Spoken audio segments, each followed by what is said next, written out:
Hello learners, welcome to the 25th lecture in this NPTEL course on the 20th century English novel as seen in the work of a group of women writers. I have been discussing the biographical contexts for the writing of the novel The Eyes Were Watching God by the novelist Zora Neale Hurston. I mentioned that Hurston was placed very uniquely in the early 20th century as a Black woman, but also as an anthropologist who was quite sympathetic to a new way of studying anthropology. But within that new group, also, she managed to alienate a lot of the traditional followers of that discipline. So I'll continue discussing that context because, as I mentioned, it's very important to understand the anthropological training that Hurston underwent in order to understand the writing, conception, and execution of Their Eyes Were Watching God. I mentioned that it was written very briskly in over a period of 6 weeks while Hurston was in Haiti to do some field work, which was for an ongoing series of research-based writings that Hurston was doing on her investigation into the folk cultures developed by poor African American communities in the American South as well as the Caribbean. Specifically, Hurston was also interested not just in folk in an abstract sense, but also in many of the religious practices which had traditionally been dismissed as supernatural or voodoo, and in her time the term was hoodoo. So Hurston was interested in writing about these practices, and in order to do that, she frequently undertook research trips, fieldwork visits, and it was during one such trip to do fieldwork in Haiti that this novel was written. Now, it's important to note that there are differences between novels and non-fictional ethnographic report-based writing. But it's also important to note that in the case of Zora Neale Hurston, the two forms blur into one another. So I have been discussing the intellectual training that Hurston underwent in college and in PhD as an anthropologist. And that training is important because in Hurston's writing, the two styles, the authority of the figure who provides information about a particular ethnographic community, that authority is central to both Hurston's nonfiction as well as her fiction. And that's because the primary audience of both of these works is an audience that does not have any first-hand experience of the people whose lives make up the bulk of these narratives. Now, for instance, a novel like Their Eyes Were Watching God, in order for this novel to achieve its ethical, moral, intellectual, and spiritual goals, readers must be able to understand human dilemmas, the difficult choices that a human being like Janie Crawford has to make. But in order to understand the kind of human being Janie Crawford is, readers would naturally struggle a lot because readers would have had very little or no first-hand experience of the kind of community and the kind of material circumstances in which Janie Crawford grew up, in which Janie Crawford's parents or grandparents grew up. And therefore, it's important for the narrator of Hurston's fiction as well as her nonfiction to be able to present to readers in an authoritative manner some key foundational factual information about the world from which these human beings emerge. And it is because of this necessity to provide that factual foundational information that it was not merely an accident that Hurston was drawn towards anthropology. And in fact, if it was an accident, then it was an accident that proved to be quite formative and quite fundamental to Hurston's development as a fiction writer. So I'm saying all this to underscore the fact that the novel emerged as part of Hurston's striving to develop an authoritative narrative figure, a figure who could tell a story about people, about human beings from a particular context. And at that point at which Hurston found herself struggling to develop that authority, at that point the novel began to develop on its own. So the development of Their Eyes Were Watching God, the narrative voice of Their Eyes Were Watching God, with all of its complexity, all of its challenges, becomes a perfectly realistic part of an English language novel, because that was a struggle that readers of the English novel needed to undertake if they were to fully appreciate the complexity of the choices that women like Janie Crawford would have had to make. So, all that said, I want to take a few minutes now to describe two important contexts for the development of Zora Neale Hurston as well as Janie Crawford. The first, both of which I have hinted at earlier, but I'll now provide some specific details to flesh out these contexts. The first is Hurston's uneasy position within the literary politics of the Harlem Renaissance. Now, I've mentioned that in terms of equating aesthetic development or the innovation in formal devices and equating this formal innovation with a human identity, that is, race or gender, there was one dominant position in the Harlem Renaissance literary culture, and that position may be summarized in the work of, say, Langston Hughes or Alan Locke. That position went something like this: African American writers should not try to develop their literary art in an objective sense. They must strive to develop an art that remains true to the essential universal qualities of the Negro experience.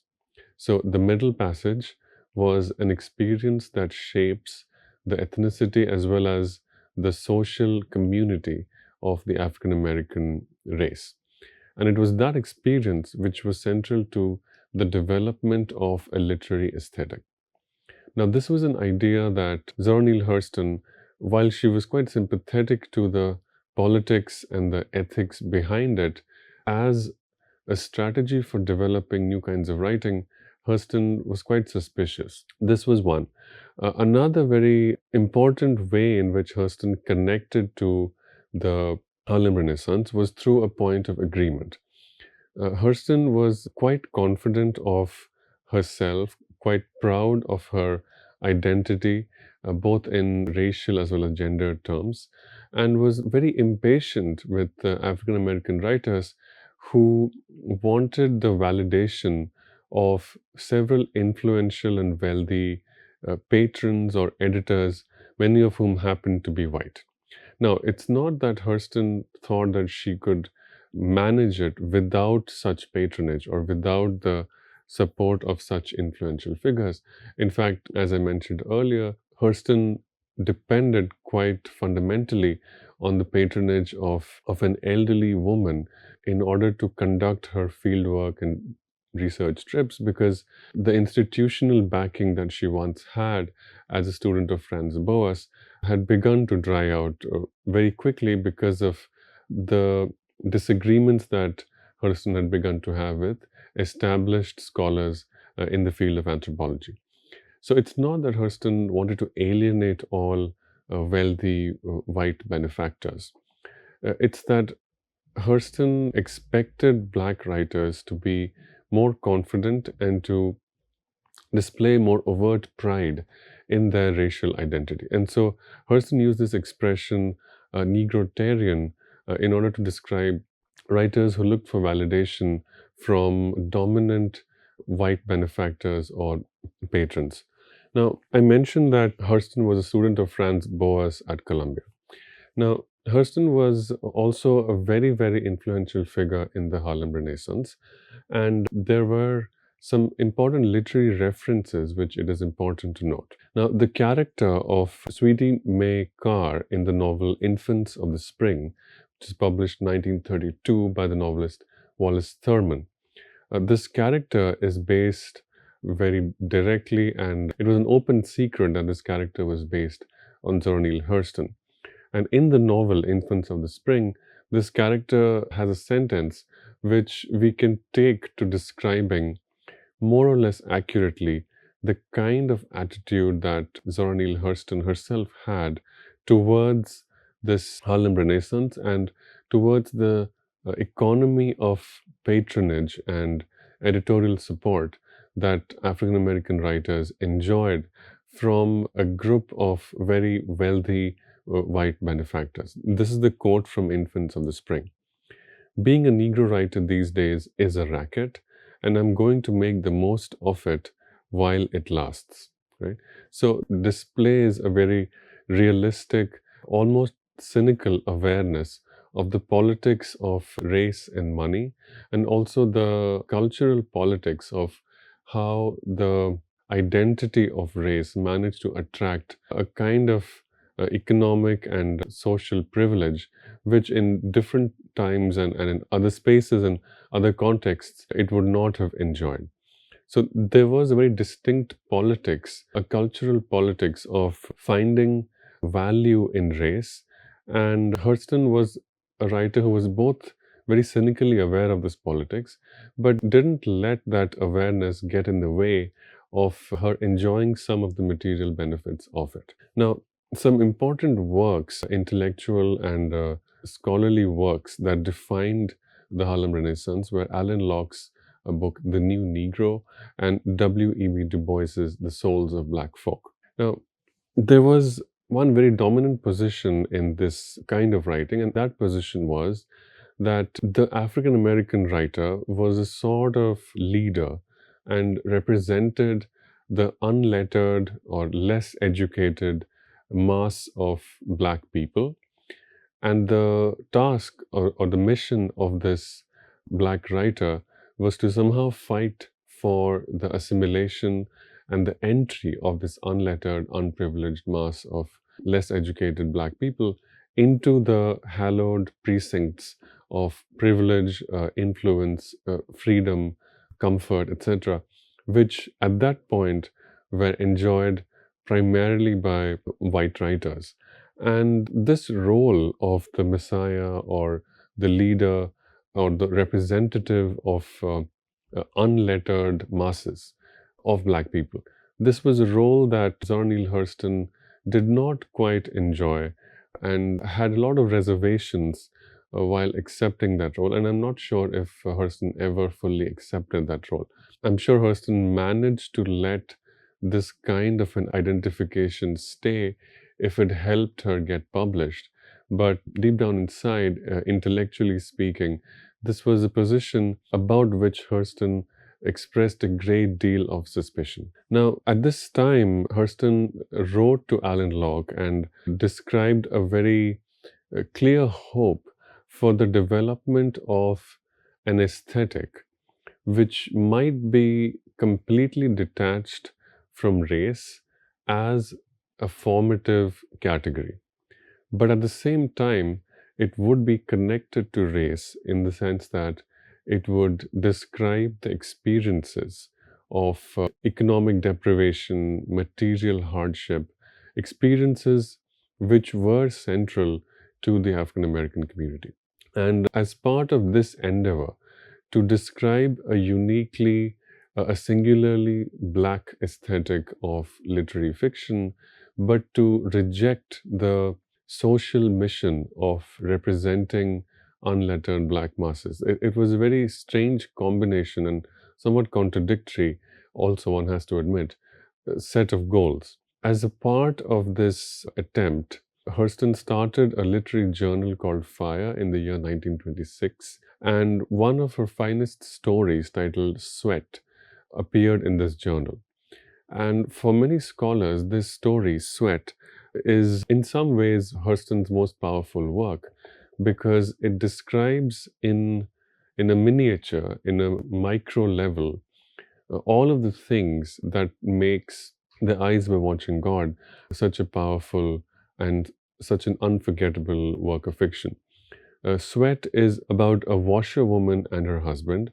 It's about the division of labor, the unequal division of labor that can be found in many African American households.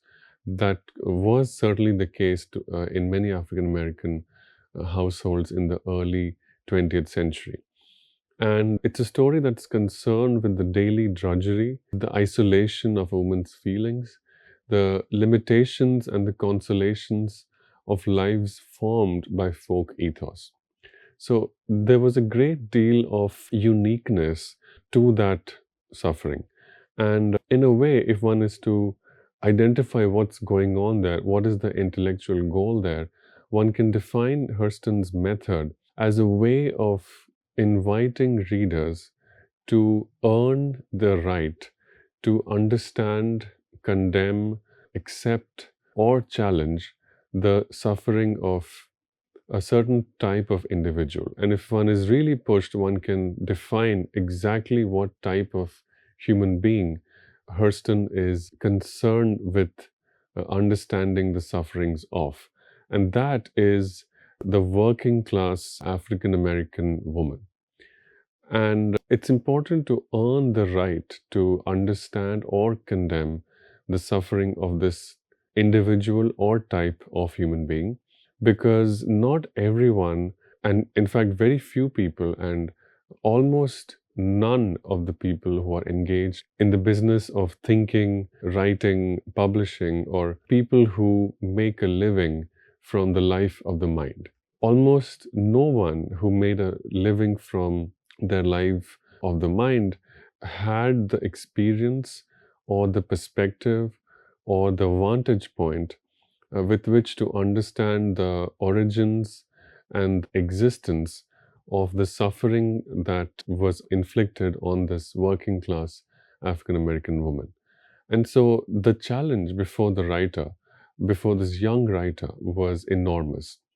The challenge was how to enable a privileged reading public to gain the position, the moral, the ethical position, not an intellectually dishonest one, not a privileged one, but a sympathetic position. How to enable this privileged reading public to earn a position from which they could understand the suffering experienced by someone who lives a life of labor, whose life, in fact, is defined by labor. And not just labor, but an extremely unfair distribution of labor within the household and outside it.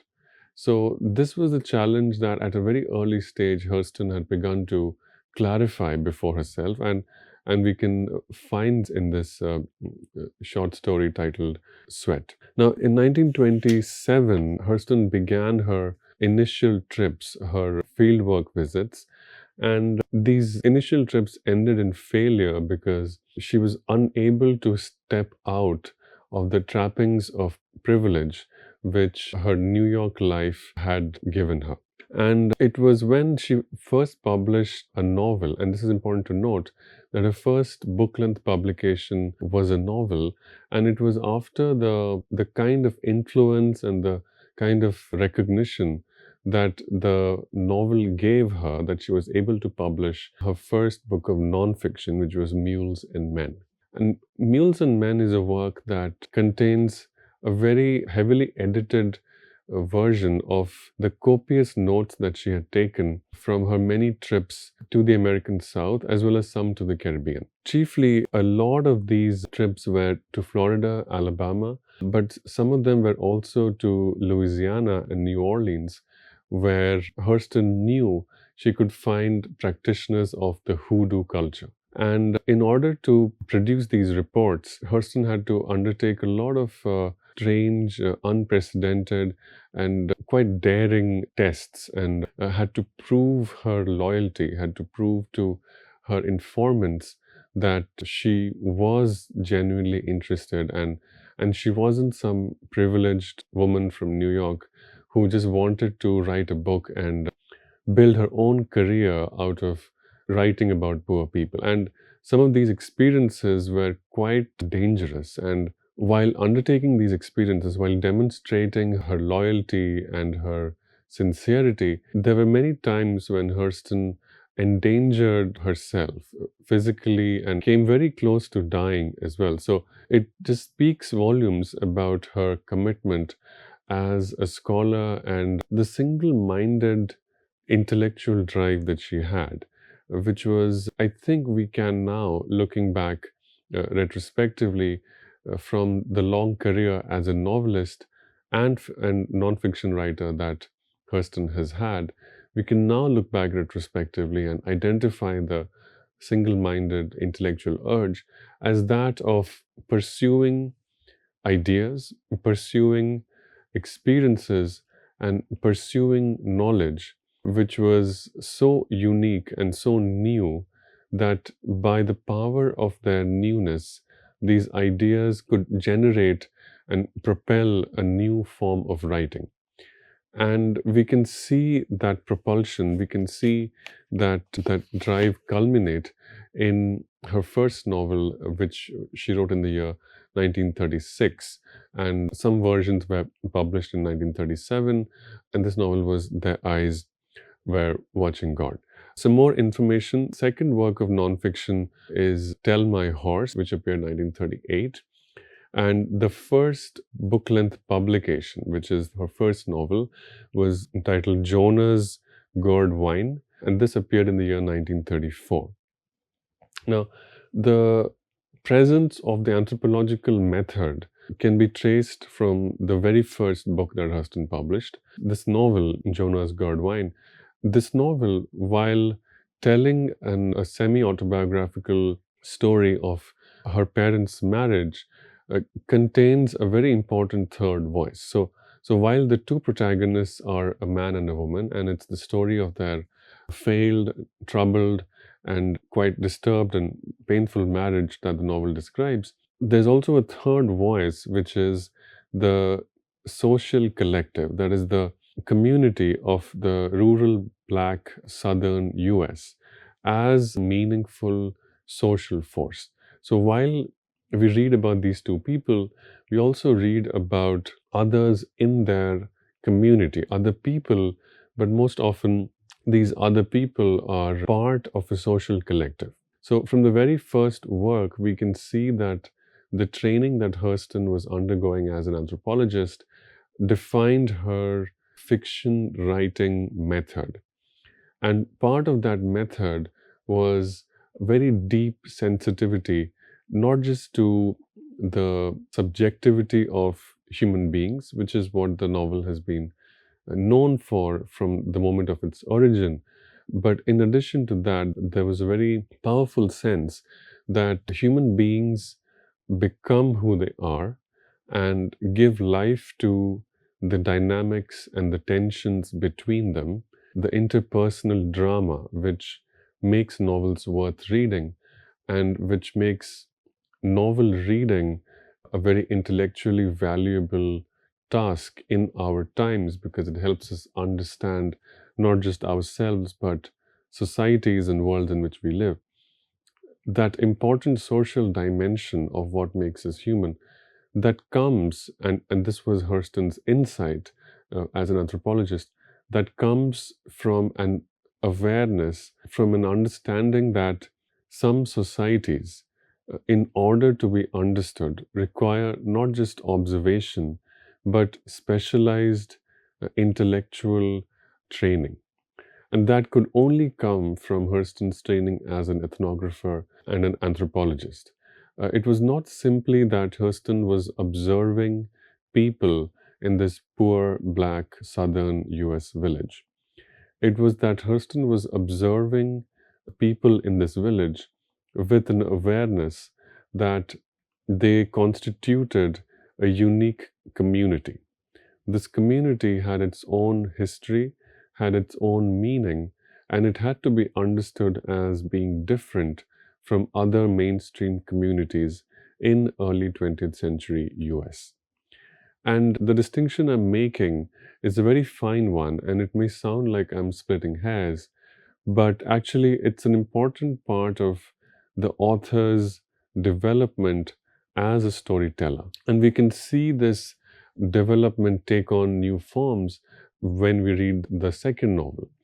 And in this novel, the first chapter, from which I'll very shortly pick up and read something, from this first chapter, the novel begins with the narrator describing the thoughts, describing the feelings, the very, very material physiological sensations, not of the protagonist, Janie Crawford, but of people who are sitting on their porches after sunset, resting after a long day's hard labor, and who react with a great deal of venom and hatred and a sort of bitterness that comes from the hard labor that they have had to undertake.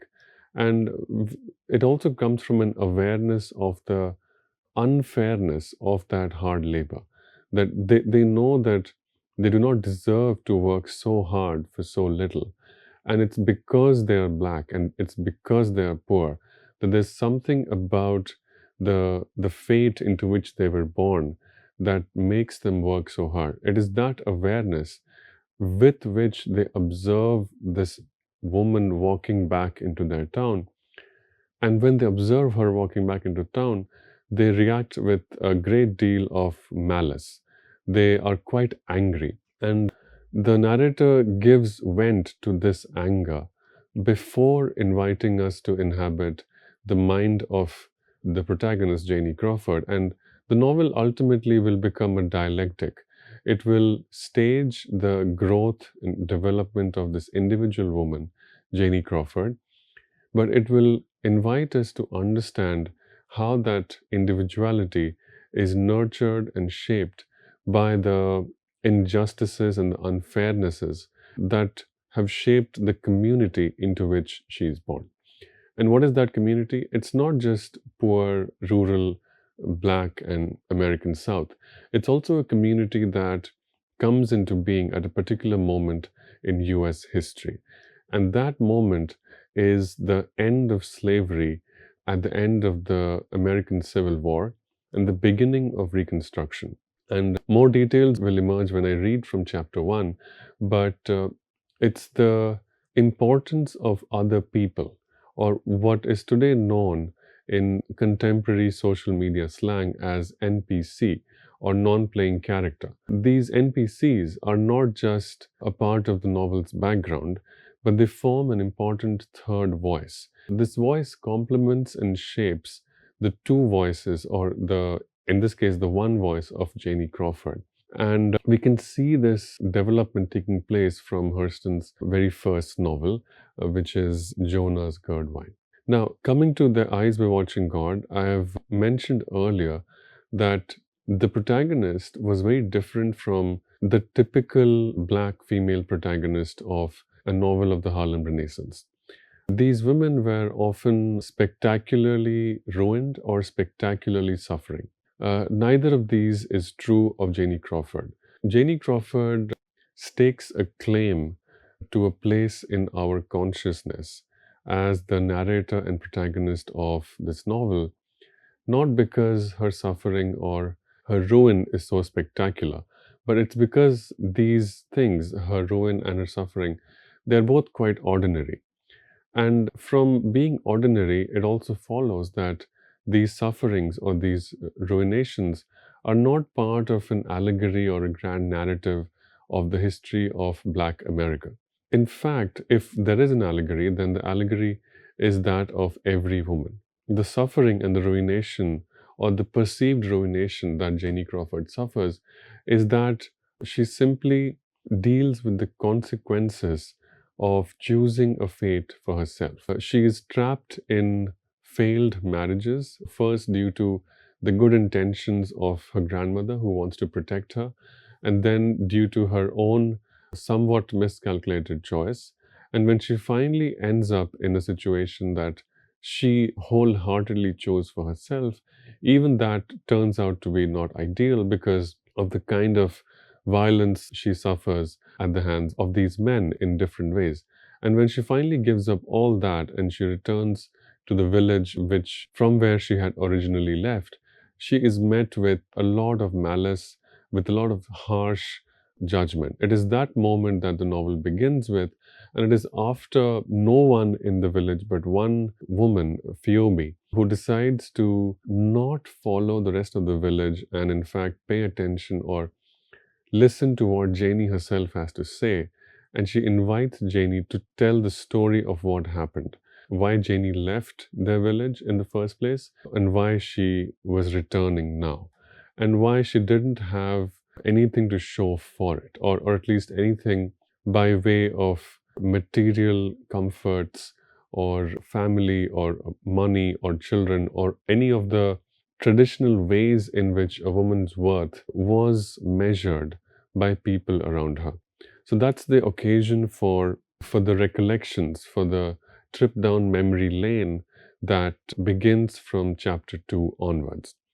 Now, it's important to note that when The Eyes Were Watching God was published, it did not enjoy a very good critical reception. In fact, it was dismissed as something of a failed opportunity.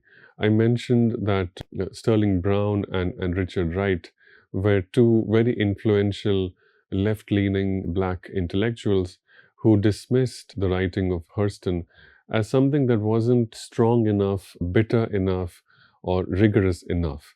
It's only many years later that scholars, critics, and intellectuals began to truly understand what was valuable in Hurston's fiction. And what's valuable in Hurston's fiction is not this kind of allegory of protest.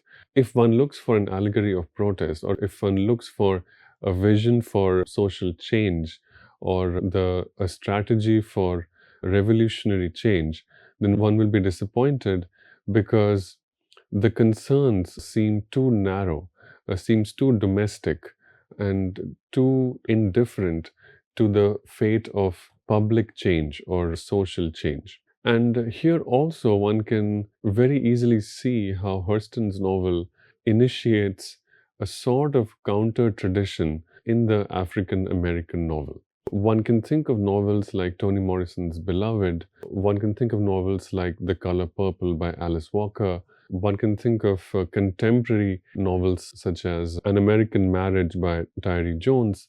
And one can also think of even more recently published novels such as The Vanishing Half by Brit Bennett. All of these novels very powerfully lean very hard into the kind of aesthetic and the kind of emotional universe that Hurston makes it possible for novelists and their narrators to imagine. This is an emotional universe in which the psychological realism, in which developing an ear for the vernacular, these things are considered at least as much valuable, if not more valuable, than describing the social degradation or the difficult social circumstances in which African American communities were living. So, this is a brief overview of the kind of cultural and literary path that Hurston took in her life as a writer. I'll just say one more thing before moving on. A lot of scholars and readers have noted that The Eyes Were Watching God is an extremely autobiographical novel. That is certainly the case. One cannot deny that this is a novel that, of all Hurston's writings, probably the writing that is inspired directly by the experiences that Hurston had as a human being. It's also the novel that allows Hurston to describe most powerfully the place, the world, and the people who created her, who nurtured her, and who shaped the writer that she was to become. That said, it's important to not draw too many direct parallels between the author's individual life and the life of the protagonist which they describe. It's important to note that because many scholars have identified some direct parallels between the several failed marriages and several failed relationships that Hurston herself had to the kind of fate that Janie Crawford ends up having in The Eyes Were Watching God. Some reasons for this are valid. For instance, in her autobiographical book, Dust Tracks on a Road, published 1942, Hurston declares that her career or her drive to write and her ambition to become a successful writer, a powerful writer, a writer who was not just popular but who challenged the intellectual mores of the time. This ambition was a major obstacle to permanent attachments. Biographers have dug and found how Hurston was first married in the year 1927 and was separated only 4 months later, which ended in a formal divorce finally in the year 1931. She was married again in 1939 and filed for divorce a year later, which became official in 1945. Further, there are a great deal of parallels between the relationship between Janie Crawford and Tea Cake, the last fated relationship that we read about in The Eyes Were Watching God, and Hurston's second marriage, because both of these involved a much younger man. And so there's some interest in scholars and who reflect on these personal details. I will not be going down that road, but I think it's important to briefly mention these facts and to keep these in mind, if not as a clue or a strategy or a means of interpreting the novel. The novel stands on its own, and these facts are at best incidental. Now, it's important to note that quite a great deal of material and financial hardships became a part of Hurston's life. She struggled to gain patronage, and she struggled to keep up a steady stream of financial support and patronage. This was also owing to the kind of pride and the kind of uncompromising nature that Hurston had as an individual. As a result, there were several times in Hurston's life and career when, despite having published several books and despite enjoying a great deal of critical acclaim, she found herself without funds and without the resources to even travel to the places that she wanted to do fieldwork.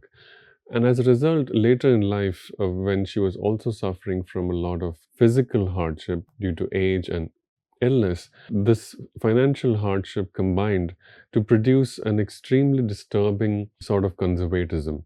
And there was a time when Hurston expressed a great deal of suspicion about the US Supreme Court's decision in the year 1954 to desegregate public schools.